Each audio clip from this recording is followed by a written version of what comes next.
नमस्कार दोस्तों, सहृदय सत्यवचन कार्यक्रम में आप सबका स्वागत है। मेरा विश्वास है कि इस कार्यक्रम से परमेश्वर को समझने में आपको मदद मिल रही होगी कि वह आपसे कितना प्रेम करते हैं, मानव जाति से कितना प्रेम करते हैं। परमेश्वर हम सबों से बहुत प्रेम करते हैं। मनुष्य के पाप में गिरने के बाद उसकी ऐसी दुर्दशा हो गई कि उसका संबंध परमेश्वर से टूट गया।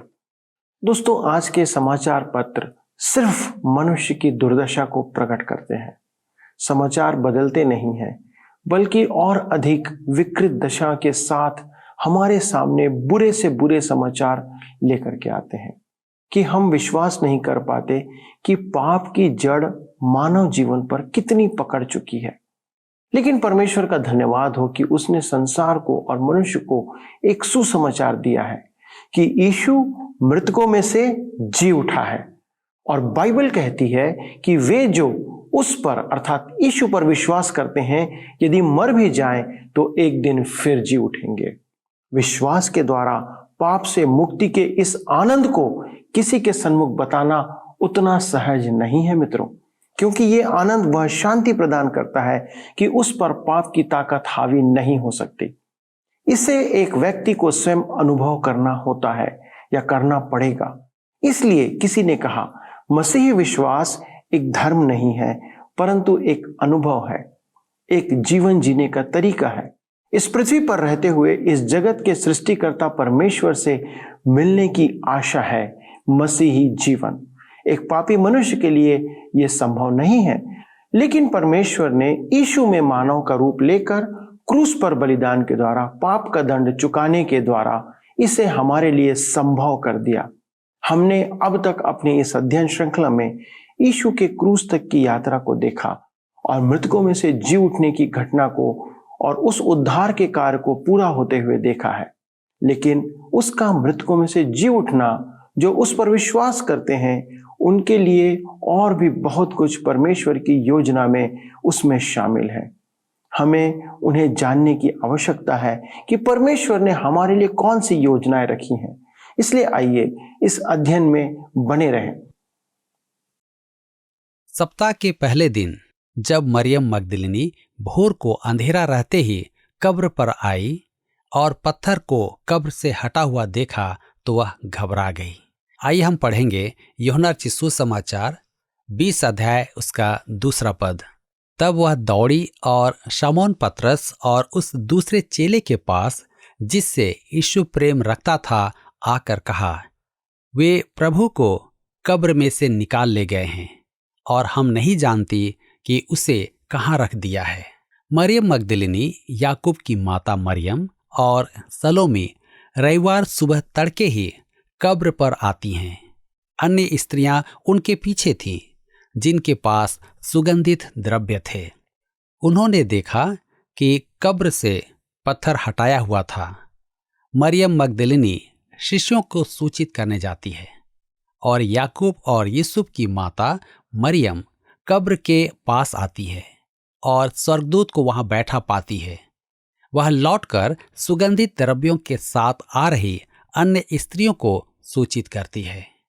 यूहन्ना रचित सुसमाचार 20 अध्याय उसके 3 से 10 पद में लिखा हुआ है, तब पतरस और वह दूसरा चेला निकलकर कब्र की ओर चले।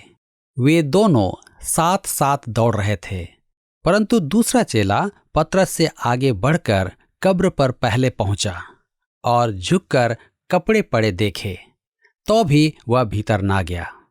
तब शमौन पतरस उसके पीछे पीछे पहुंचा और कब्र के भीतर गया और कपड़े पड़े देखे, और वह अंगोछा जो उसके सिर से बंधा हुआ था कपड़ों के साथ पड़ा हुआ नहीं, परंतु अलग एक जगह लपेट कर रखा हुआ था।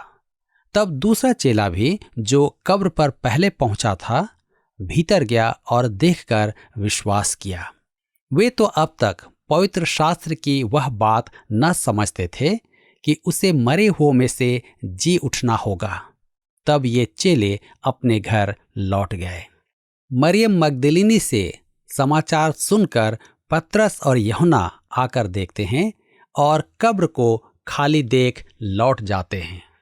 यूहन्ना रचित सुसमाचार 20 अध्याय उसके 11 से 18 पद में लिखा हुआ है, परंतु मरियम रोती हुई कब्र के पास ही बाहर खड़ी रही और रोते रोते कब्र की ओर झुककर 2 स्वर्गदूतों को उज्जवल कपड़े पहने हुए, एक को सिरहाने और दूसरे को पैताने बैठे देखा, जहां यीशु का शव रखा गया था। उन्होंने उससे कहा, हे नारी, तू क्यों रोती है? उसने उनसे कहा, वे मेरे प्रभु को उठा ले गए और मैं नहीं जानती कि उसे कहाँ रखा है। यह कहकर वह पीछे मुड़ी और यीशु को खड़े देखा, पर न पहचाना कि यह यीशु है। यीशु ने उससे कहा, हे नारी, तू क्यों रोती है? किसको ढूंढती है?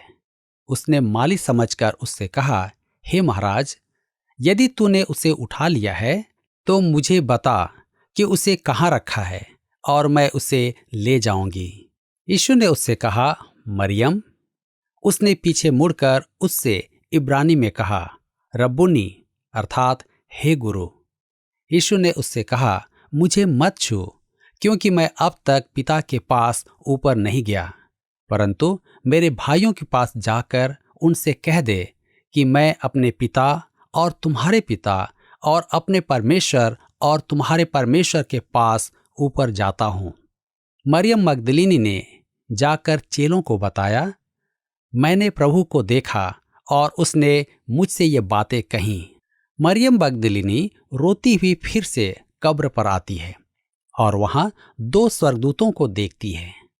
फिर यीशु से उसका सामना होता है और यीशु उसे शिष्यों के लिए संदेश देकर भेजता है। लूका रचित सुसमाचार 24 अध्याय उसके 4 और 5 पद में इस प्रकार से लिखा हुआ है, जब वे इस बात से भौचक्की हो रही थी तो देखो, 2 पुरुष झलकते वस्त्र पहने हुए उनके पास आ खड़े हुए। जब वे डर गईं और धरती की ओर मुंह झुकाए रहीं, तो उन्होंने उनसे कहा, तुम जीवते को मरे हुओं में क्यों ढूंढती हो? मरकुस रचित सुसमाचार 16 अध्याय के 5 में लिखा है, कब्र के भीतर जाकर उन्होंने एक जवान को श्वेत वस्त्र पहने हुए दाहिनी ओर बैठे देखा और बहुत चकित हुई। याकूब और यूसुफ की माता मरियम अब अन्य स्त्रियों के साथ कब्र पर पहुंचती हैं। स्वर्गदूत उन्हें यीशु के जी उठने का संदेश देते हैं। वे शिष्यों के पास जा रही हैं कि यीशु उन्हें दर्शन देता है। हम मत्ती रचित सुसमाचार 28 अध्याय उसके 8 से 10 पद में भी पढ़ते हैं, वे भय और बड़े आनंद के साथ कब्र से शीघ्र लौटकर उसके चेलों को समाचार देने के लिए दौड़ गई। और देखो, यीशु उन्हें मिला और कहा, सलाम। और उन्होंने पास आकर और उसके पांव पकड़कर उसको दंडवत किया। तब यीशु ने उनसे कहा, मत डरो, मेरे भाइयों से जाकर कहो कि गलील को चले जाएं, वहां मुझे देखेंगे। ध्यान दें, यीशु उन्हें दर्शन देता है। मरियम मगदलीनी वह मरियम नहीं है जिसने यीशु के पांव आंसुओं से धोए थे। यह मरियम एक प्रतिष्ठित महिला थी, जिसमें से यीशु ने 7 दुष्ट आत्माएं निकाली थी। वह चंगाई के कारण यीशु की आभारी एवं श्रद्धालु थी। वह पतरस और यूहन्ना को कब्र खाली होने का संदेश देने गई। आगे हम पढ़ते हैं, यूहन्ना रचित सुसमाचार 20 अध्याय के 2 पद में लिखा है, तब वह दौड़ी और शमौन पतरस और उस दूसरे चेले के पास जिससे यीशु प्रेम रखता था आकर कहा, वे प्रभु को कब्र में से निकाल ले गए हैं और हम नहीं जानती कि उसे कहाँ रख दिया है। चेला जिसे यीशु प्रेम रखता था वह यूहन्ना था। यूहन्ना अपना परिचय ऐसे ही देता है। आप भी अपने लिए ऐसा कह सकते हैं। यहूदा कहता है पद 21 में, अपने आप को परमेश्वर के प्रेम में बनाए रखो, क्योंकि वह आपसे प्रेम रखता है। आप उसे प्रेम करने से रोक नहीं सकते। यूहन्ना का स्थान लेना आपके लिए अच्छा होगा। यहाँ कुछ ऐसा प्रतीत होता है कि विषयों ने पतरस को इनकार करने के कारण अलग कर दिया था, परंतु यूहन्ना सच में प्रेम का प्रेरित बना और इस समय जब पतरस को ढाढ़स बंधवाने के लिए किसी की आवश्यकता थी, तब उसने उसे सहारा दिया। मरियम को यीशु के फिर जी उठने की आशा नहीं थी। वह सोच रही थी कि यहूदियों ने उसका शव वहां से निकाल लिया है। आगे चलकर यहूदी शिष्यों को दोष देंगे कि उन्होंने यीशु का शव चुरा लिया। उस दिन यीशु के शव के बदले यहूदी धर्मगुरु कुछ भी दे सकते थे। आगे लिखा है यूहन्ना 20 अध्याय के 3 और 4 पद में, तब पतरस और वह दूसरा चेला निकलकर कब्र की ओर चले। वे दोनों साथ साथ दौड़ रहे थे, परंतु दूसरा चेला पतरस से आगे बढ़कर कब्र पर पहले पहुंचा। पतरस और यूहन्ना भी यीशु के जी उठने की आशा में नहीं थे। उनके विचार में मरियम प्रकाश की कमी के कारण ठीक से नहीं देख पाई थी, या वह किसी और कब्र पर चली गई थी। यदि उन्हें विश्वास होता कि यीशु अपने कहने के अनुसार फिर जी उठेगा, तो वे उसे मृतकों में खोजने नहीं जाते। यूहन्ना भागकर पहले पहुंचा। इससे स्पष्ट है कि वह अभी युवक था। मेरे विचार में पतरस और यूहन्ना की आयु में बड़ा अंतर था। यूहन्ना रचित सुसमाचार 20 अध्याय उसके 5 पद में लिखा है, और झुककर कपड़े पड़े देखे तो भी वह भीतर न गया। किसी ने उचित ही कहा है कि बड़ा द्वार भी छोटे कब्जों पर झूलता है। यूहन्ना ने कफन देखा और विश्वास किया कि यीशु जी उठा है। हम यूहन्ना रचित सुसमाचार 20 अध्याय उसके 6 पद में देखते हैं, तब शामौन पतरस उसके पीछे पीछे पहुंचा और कब्र के भीतर गया और कपड़े पड़े देखे। पतरस आया और सीधा कब्र में प्रवेश कर गया। वह डरता नहीं था। यह बड़ी विचित्र बात है कि यीशु उस चिपचिपे मरहम और कपड़े में से कैसे निकला। यह सच ही है कि वह नाशवान को त्याग अविनाशी में बाहर आ गया था। आपको स्मरण होगा कि लाजर कफन के साथ ही कब्र से बाहर आया था। लाजर का शरीर नाशवान था, अतः वह फिर मर गया, परंतु यीशु का शरीर अविनाशी था। वह मृत्यु को कभी नहीं देखेगा। यह पुनरुत्थान है। हम यूहन्ना रचित सुसमाचार 20 अध्याय उसके 7 और 8 पद को पढ़ते हैं, और वह अंगोछा जो उसके सिर से बंधा हुआ था कपड़ों के साथ पड़ा हुआ नहीं, परंतु अलग एक जगह लपेट कर रखा हुआ देखा। तब दूसरा चेला भी जो कब्र पर पहले पहुंचा था भीतर गया और देखकर विश्वास किया। यहाँ परमेश्वर यूहन्ना के द्वारा छोटी सी परंतु अत्यंत महत्वपूर्ण बात प्रकट करता है कि उसने वह कपड़ा जो यीशु के सिर पर बंधा था अलग रखा देखा, और वह ज्यों का त्यों था। उसे देख मेरे विचार में यूहन्ना ने विश्वास किया कि यीशु जी उठा है। यहाँ देखने के लिए 3 अलग अलग यूनानी शब्द का उपयोग किया गया है। पद 5 में यूहन्ना ने देख अर्थात निरीक्षण करके स्वीकार किया। पद 6 में पतरस ने देखा अर्थात दृष्टि डाली। पद 8 में यूहन्ना ने देखा अर्थात जान लिया कि यीशु जी उठा है। यूहन्ना रचित सुसमाचार 20 अध्याय उसके 9 और 10 पद में आगे लिखा है, वे तो अब तक पवित्र शास्त्र की वह बात न समझते थे कि उसे मरे हुओं में से जी उठना होगा। तब ये चेले अपने घर लौट गए। यहाँ यूहन्ना एक सच्चाई प्रकट करता है। यीशु ने बार बार उनसे कहा था कि वह फिर जी उठेगा, और पुराने नियम में उसके जी उठने की भविष्यवाणी भी है। नया नियम पुराने नियम के अर्थानुवाद का प्रकाश है। आज भी अधिकांश जन धर्मशास्त्र को पढ़कर समझ नहीं पाते हैं। मेरे विचार में इसके 2 कारण हैं। पहला, हम जब भी वचन को पढ़ते हैं हमें एक नई अंतर्दृष्टि प्राप्त होती है जो पवित्र आत्मा का कार्य है।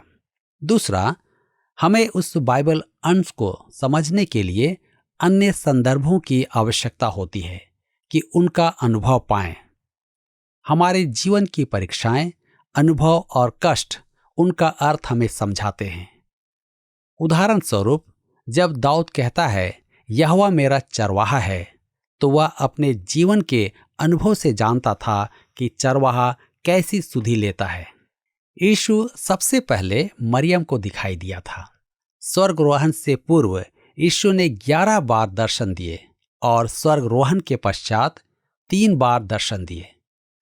पढ़कर तो ऐसा प्रतीत होता है कि उसने और भी दर्शन दिए जो लिखे नहीं गए हैं। यदि कोई यह पूछे कि यीशु ने मरियम को सबसे पहले क्यों दर्शन दिया, तो वह नीति वचन 8 अध्याय उसके 17 पद को पढ़े।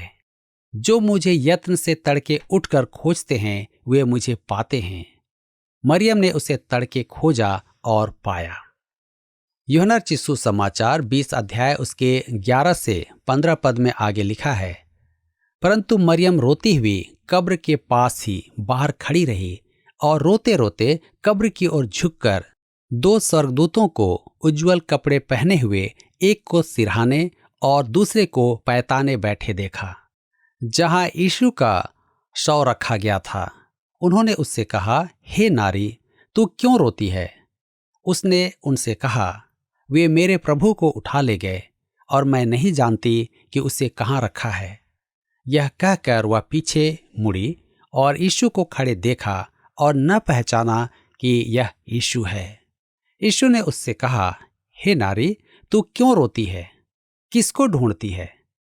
उसने माली समझकर उससे कहा, हे महाराज, यदि तूने उसे उठा लिया है तो मुझे बता कि उसे कहाँ रखा है और मैं उसे ले जाऊंगी। मरियम यीशु से बहुत प्रेम रखती थी, अतः वह रो रही थी। अभी उसे विश्वास नहीं था कि यीशु जी उठा है।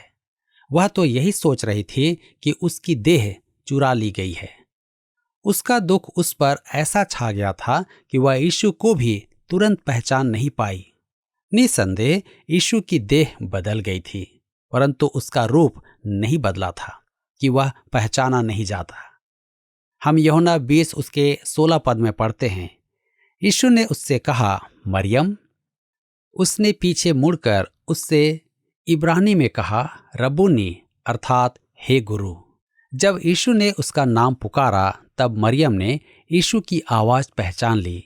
यह वही आवाज थी जिससे उसने मृतकों को पुकारा था और वे पुनः जीवन में लौट आए थे। हमारी मृत्यु पश्चात एक दिन वह हमें भी नाम लेकर पुकारेगा और हम लौट आएंगे।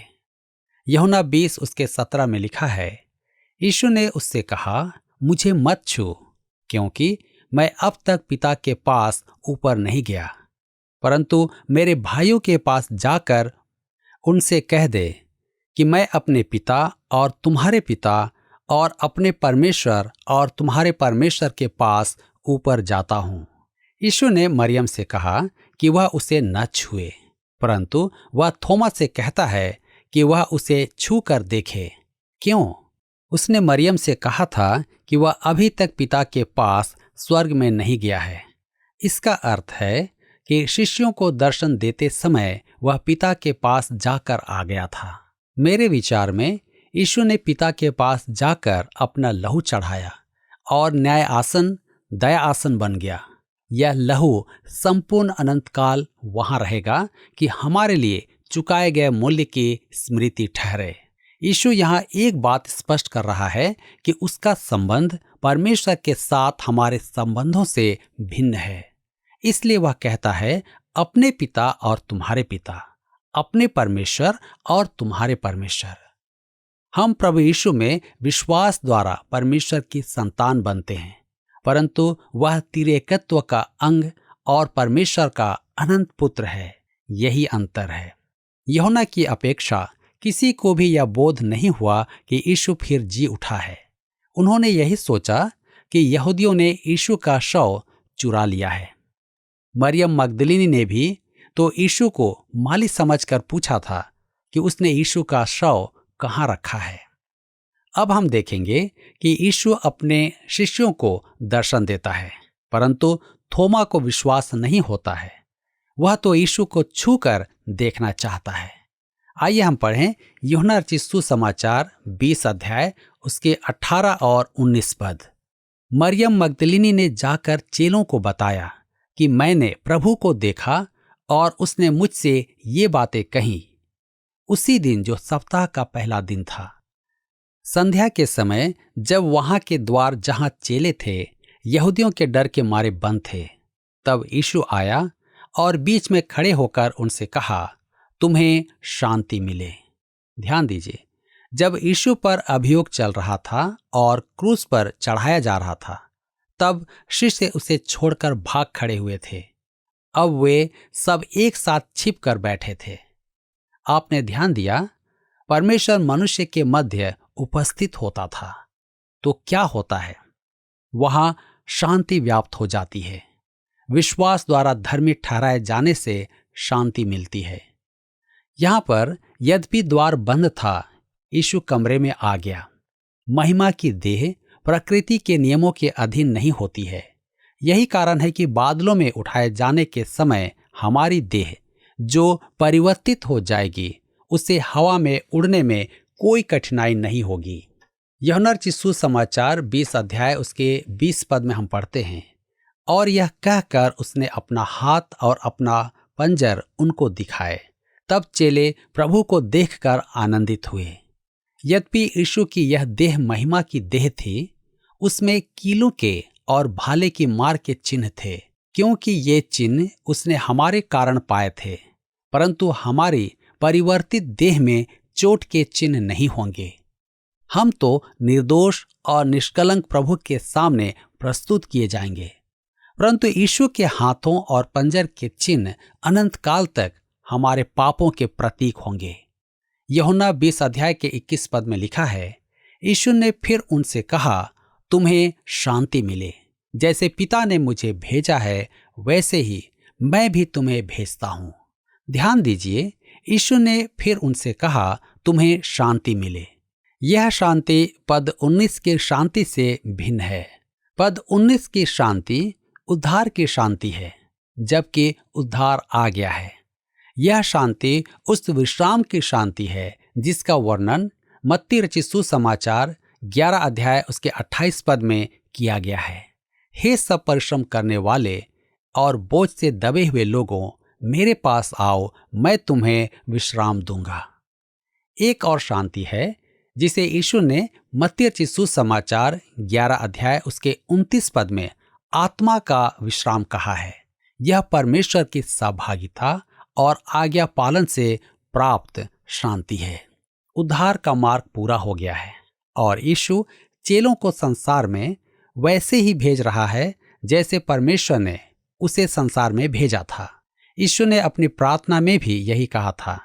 हम यूहन्ना रचित सुसमाचार 17 अध्याय उसके 18 पद में पाते हैं। आगे हम देखेंगे, यूहन्ना 20 अध्याय उसके 22 पद में लिखा है, यह कहकर उसने उन पर फूंका और उनसे कहा, पवित्र आत्मा लो। यह समय व्यवस्था से अनुग्रह में प्रवेश का समय है। शिष्यों के जीवन और मसीह की सेवा में यह समय का अंतराल है। उसकी मृत्यु, पुनरुत्थान और पेंतीकोस्त के मध्य का समय। लूका रचित सुसमाचार में हम पाते हैं अध्याय 11 में यीशु ने अपने शिष्यों से कहा था कि यदि वे प्रार्थना में उसके नाम से कुछ भी मांगेंगे तो वह हो जाएगा। पद 13 में यीशु ने स्पष्ट किया कि वह पवित्र आत्मा के विषय कह रहा था, जिसे मांगने पर परमेश्वर अवश्य देगा। परंतु उन्होंने संभवतः ऐसी प्रार्थना नहीं की थी। यूहन्ना रचित सुसमाचार 14 अध्याय उसके 16 में यीशु ने कहा था, मैं पिता से विनती करूंगा और वह तुम्हें एक और सहायक देगा कि वह सर्वदा तुम्हारे साथ रहे। निसंदेह शमौन पतरस ने उस समय आत्मिक बुद्धि का प्रदर्शन किया था जब उसने यीशु को परमेश्वर पुत्र मसीह कहा था, परंतु शीघ्र ही वह यीशु को उसके उद्देश्य पूर्ति से रोकना चाह रहा था कि वह क्रूस न उठाए। परंतु इस समय मुझे पूरा विश्वास है कि उनमें आत्मिक नवीकरण हुआ था। इससे पूर्व उनमें आत्मा का अंतर्वास नहीं था। उन पर फूंका। यह काम धर्मशास्त्र में एक ही बार किया गया है। आरंभ में जब परमेश्वर ने आदम की रचना की थी, तब उसमें जीवन का श्वास फूंका था। यीशु ने अपने शिष्यों में अनंत जीवन फूंका, अर्थात उनमें पवित्र आत्मा फूंका। यह उसने इसलिए किया कि स्वर्गरोहण और पवित्र आत्मा के आगमन के बीच के समय में वे संभले रहें। पेंतीकोस्त के दिन वे पवित्र आत्मा से बपतिस्मा पाएंगे और मसीह की देह बनेंगे और उन्हें ईश्वरीय सामर्थ्य प्राप्त होगा। तब से आज तक पवित्र आत्मा संसार में है और विश्वासियों में अंतर्वास करता है। वह प्रत्येक विश्वासी को बपतिस्मा देकर कलीसिया में जोड़ता है। यदि आप प्रभु यीशु पर विश्वास करते हैं तो निश्चय जाने कि आप उसके एक अंग हैं, आप कलीसिया के अंग हैं।